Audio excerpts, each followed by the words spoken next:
Mga kapuso, naghahanap ba kayo ng mapapasyalan ngayong buwan ng mga puso?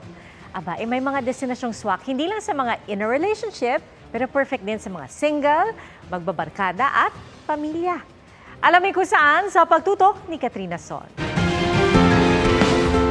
Love at the Park ang peg ng pasyalang ito sa Taguig na overlooking Laguna Divide. Mula sa makukulay na arko at nagalat na heart figure, kahit nga ang Christmas tree may Valentine touch.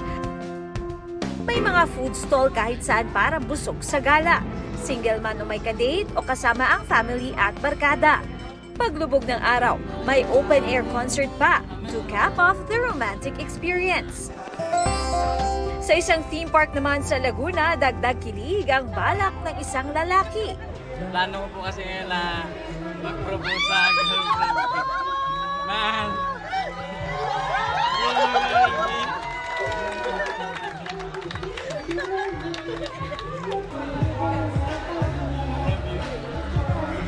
Love is in the air talaga. Sa Irosin, Sorsogon naman, may Valentine's Village na bukas sa publiko. Bida rito ang iba't ibang makukulay na booths na pinuno ng mga naglalakihang designs tulad ng mga bulaklak at mga puso. Ang Valentine's Village ay bahagi ng Love and Art Month celebration doon.